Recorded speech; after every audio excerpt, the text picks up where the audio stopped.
This is Ryan Watches a Movie, where we get our friend Ryan to watch a movie and tell us what he thought. Going balls out in the lumberyard. Watching the Grunion Pro Magi. Hello, If you're listening to this, don't even waste your time.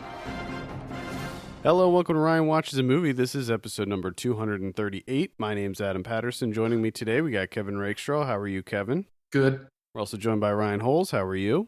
same shit, different day. Always the ray of sunshine. What movie did we have you watch this week? Queen of the Desert. This is something we rarely do.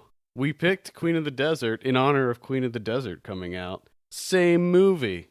Yeah. The reason I picked this is directed by Werner Herzog. This is his lowest rated movie, according to Rotten Tomatoes. So I figured, hey, let's get Ryan's thoughts on this. A new movie for once. I have a synopsis here. A chronicle of Gertrude Bell's life, a traveler, writer, archaeologist, explorer, cartographer, and political attaché for the British Empire at the dawn of the 20th century. Whoa. It's a lot. Ryan, tell us a little bit about Queen of the Desert. Well, for starters, it's a biopic. So, what I'm describing might not make a lot of sense. Yeah, it's really boring. But you have to watch the movie because it tells a story of this lady from England during the 20th century that decides to leave a stuffy outside England and go to the Middle East. And it also, it shows her, obviously the Middle East is like, God's world, and she's not very Boys World. not very accepted in that, but she's trying to make a lot of scenes for the good of everyone, and it also shows a few different guys that she falls in love with. One after she falls in love, and her cousin kills herself over the same guy not being in love with her. Her parents decide to think she killed herself. Her parents decide not to let her not to give him their blessing to marry her. So she brokenheartedly moves on. Marries a guy who was killed in World War One, I believe. And then after that, she just kind of gives up on the whole guy thing and focuses more on bringing equality into the Middle East. And like I said, bringing a woman's point of view to the guy's world. Oh, yeah. That's it? Okay. What'd you think of it? Boring. I had a feeling. Yeah. I'm not surprised. Yeah. Very, very boring. I saw the trailer and when I decided to give you this, I was like, he's going to find this one really boring. So it stars Nicole Kidman as Gertrude Bell. James Franco's in there too. Who does Franco play? The guy her parents don't approve of, that she has to leave. She gets all broken hearted. I believe it's the first guy they share it with. And I'm assuming Robert Pattinson is he her first husband that gets killed? This is gonna sound odd, but I'm not used to looking at him. And there's a lot of British people. And I never saw Twilight. So I'm not really sure who I was looking at. I mean, I knew her. Okay. Now my question is, do you know who Robert Pattinson is? I know he dated. But if we had a bunch of stills, do you think, like, if we had like a police lineup almost, do you think you could pick out Robert Pattinson? Only if I could identify everyone else. and eliminate them from being So if I put Robert Process of Pattinson, elimination. To answer your question, no. I love the fact that you can't pick out who Robert Pattinson is. Wow, I would have never thought that. I know, like, what kind of know world? he's- He looks Wow. like you, basically. I know he's British. The guy that looks like you, that's Robert Pattinson. Yeah, what Really? was that movie that he acted? Oh like, my god, I was just going through Robert Pattinson's filmography, trying to figure out what movie that was. I think it's The Rover. I think that's the one. Yes, it is. Ryan, watch The Rover. You probably did see The Rover, but the way that Robert Pattinson acts in that movie, it's you. It's eerily like you. Not like his intelligence level or anything like that, but just his mannerisms and things. It's very strange. I remember commenting on that when we first talked about that movie when it came out. There's a specific scene where he's on a bed. Yep. And I mean, it is Ryan to a T. Yep. It's weird. I'll check that out. Did you see The Rover? No. Oh, you would like it, but yeah. What's it about? It's not like not to get off on a different tangent. It's like a sort of a dystopian future type movie. So it's okay. sort of a thriller. The guy's trying to get something back from the trunk of his car. Yeah, his car gets stolen. And he's trying to get it back. And there's something in that trunk that he's like, I gotta have that thing that's in my trunk. I'll give it a look. Yeah, you'll like it. It's really good. By the way, Robert Pattinson plays Lawrence of Arabia, the real life Lawrence of Arabia in this movie. Okay, I remember hearing the name Lawrence an awful lot. Yeah, T.E. Lawrence, Colonel Lawrence, T.E. Lawrence. Yeah. But I didn't put two and two together. Do you think it was because you don't know who Robert Pattinson is? Is that what was holding you back? That could have been part of it. I like how part of it was just didn't care. I just love the fact that this cast is probably, like 100 strong, and one of the biggest movie stars in the film. Ryan has no idea who he is. It's just, he's like, I have no fucking clue who that guy is. One of the most famous people. I don't know who that is at all. I think it's pretty incredible. Like that I'm kind of shocked, really. I don't know where to go from here. I think we should just focus on this. Yeah, try to figure out how this happened. So let's go through his filmography, because you've had to see one of his films. There's no way you've gone through your life without seeing a Robert Pattinson film. I don't know. Adventure. Wait, no, he wasn't an adventure. You're getting Robert Pattinson mixed up with Kristen Stewart. I just figured he's probably in that. Cosmopolis. No. I know you didn't see Childhood of a Leader, but you should, because it's amazing. Maps to the Stars. I know you probably didn't see that. No. Wow, he hasn't been in that many movies. No, he hasn't been in that many. Damn. Yeah, I guess you wouldn't have seen him. I thought The Rover would probably be the only one that you would have seen.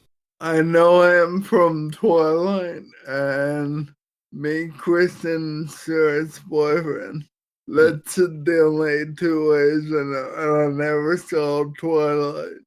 And I'm pretty sure I'm not stalking Kristen Stewart. Yeah, but I mean, even if you didn't see any of his movies, I mean, surely there were websites that you've been to that had his picture, or like headlines, news headlines.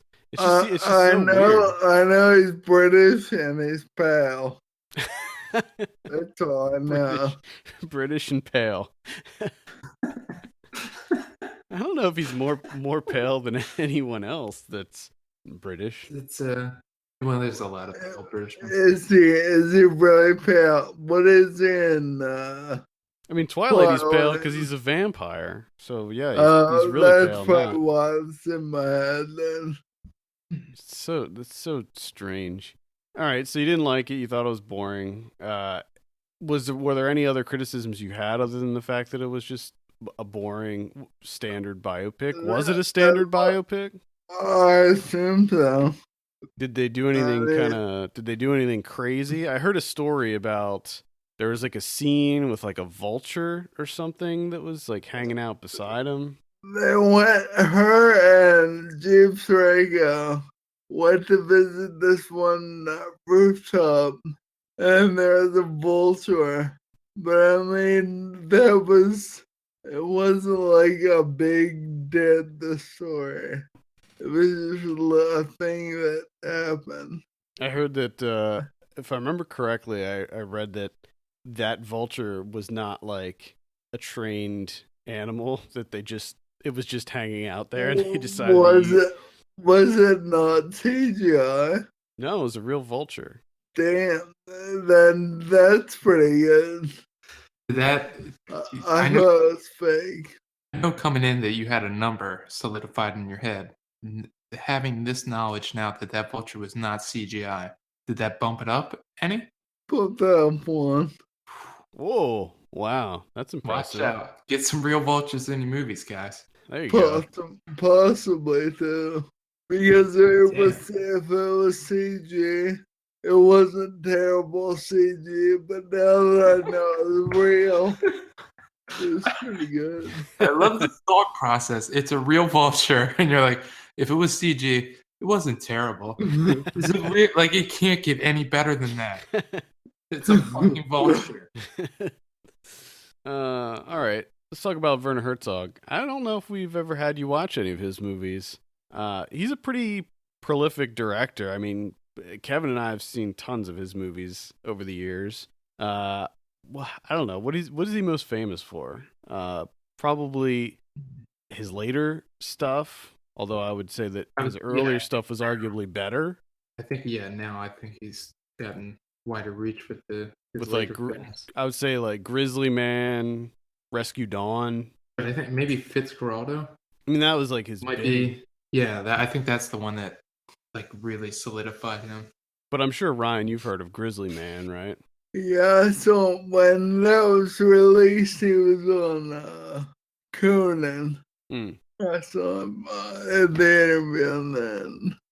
Kevin, were you one of the? I know that I had this conversation with somebody, but I can't remember if it was you, Kevin, where you thought that the whole movie of Grizzly Man was fake, and that the guy really didn't get killed by the grizzly. No, that was not me. Because there is a theory that was all fabricated. That's just ridiculous. Yeah, I mean, I don't know why Why he would do that, but what? Werner Herzog does like to put in some fabricated bits into his documentaries. Yeah, but you can usually point them out. It's a thing like iguanas and Bad Lieutenant, I'm talking about his narrative films, but like his documentaries too. You can. What's the one where he has like the albino alligators? That was the what you call it, the Cave of Forgotten Dreams, I think. Yeah, like where he had I think he just came across some albino crocodiles, and he's like, "Yeah, let's put this in there." Yeah, and it had didn't nothing. Really have anything. It had nothing to do with it. He gets sidetracked by animals, apparently. Well, that's pretty wild. I didn't even know albino alligators were a thing. There's albino everything, right? Yeah, I think so. I'm trying to think of any of his films that you would have seen, Ryan. Did you see Rescue Dawn? That was the one with Christian Bale was in that, right? And Steve Zahn. No. Bad Lieutenant, maybe? Nah, I don't think you would have seen Bad Lieutenant. Bad Lieutenant was the one with Nicolas Cage. No. I really like Bad Lieutenant. It was a good movie. I'm trying to think of any of the other ones that you would have seen.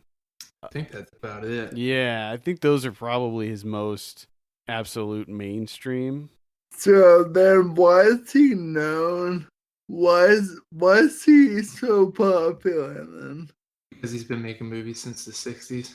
He's been making movies a long time, and he makes a lot of movies. I mean, just this week he has 2 movies coming out.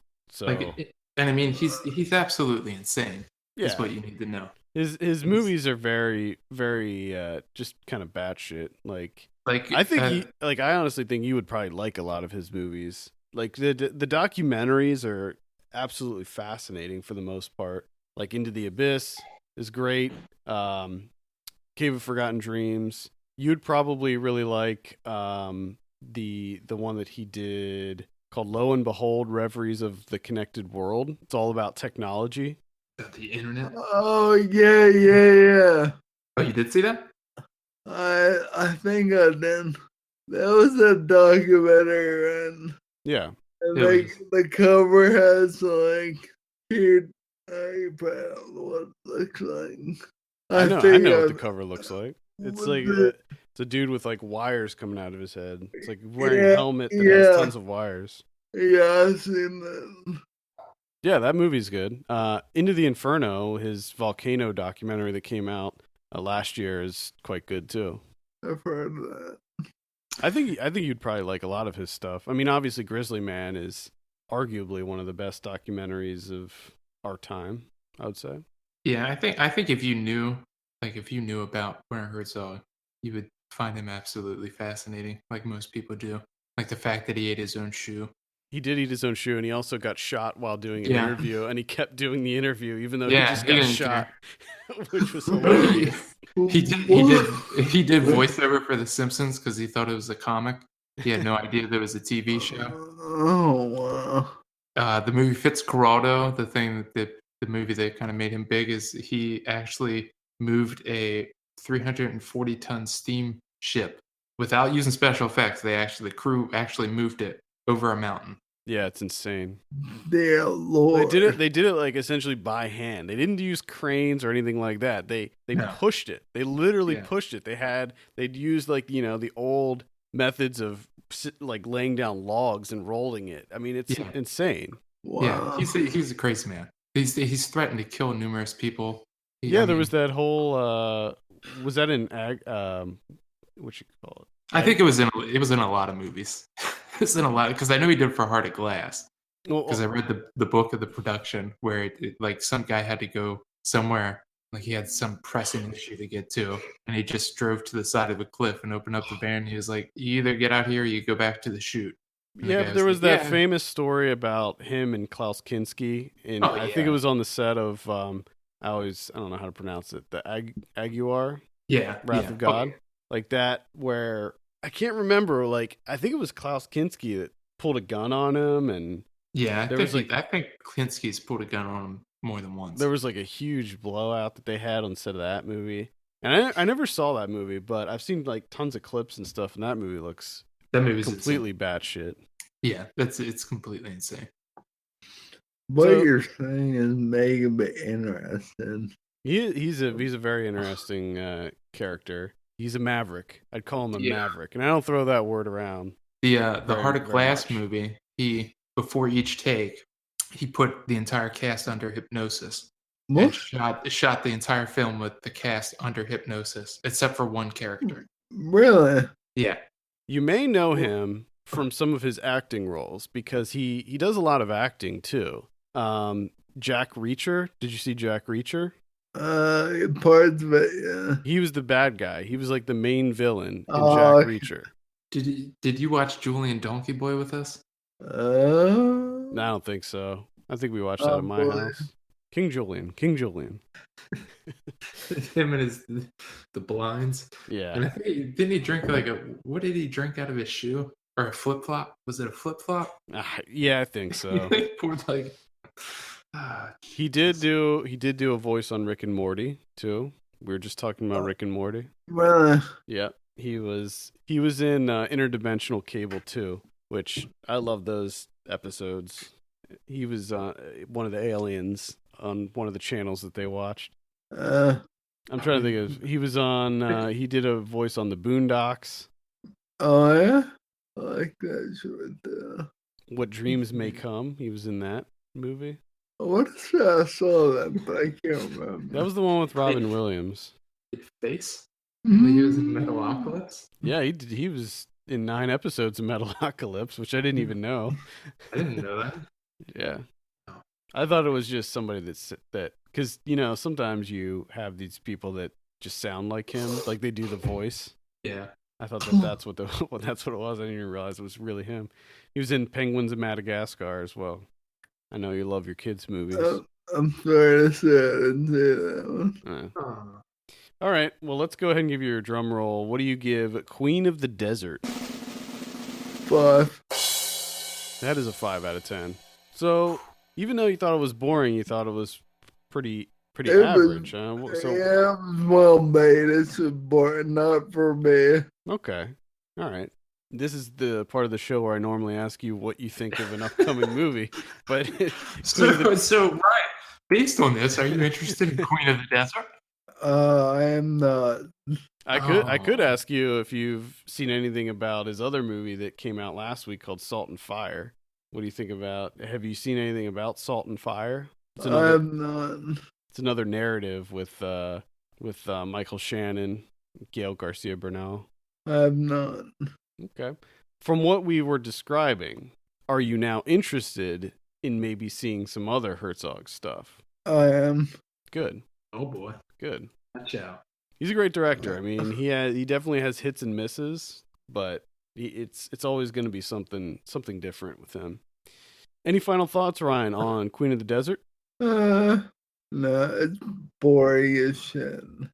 That's Oh. unfortunate. Yeah. I mean, if you like history and stuff, alright, watch it. But to me, it was boring. It looked like it might have been a little ham-fisted to me, like a little melodramatic. Did you see the trailer, Kevin? Yeah. Did you get that vibe? I've not seen the trailer, but from like the stills that I've seen, it's just no thank you. Yeah. Unfortunately, I'm not interested in this one either. So, all right. I think that's going to do it for this week. Thank you so much for tuning in. You can send us your questions and topics to podcast@filmpulse.net. You can follow us on Twitter @FilmPulseNet, @FilmPulseKevin, and @MyLegsDon'tWork. And if you have a minute, take a look at our Patreon page at patreon.com/FilmPulse. Consider helping us out by becoming a subscriber. For Kevin Rakestraw and Ryan Holes, my name's Adam Patterson. We'll see you next week. Bye.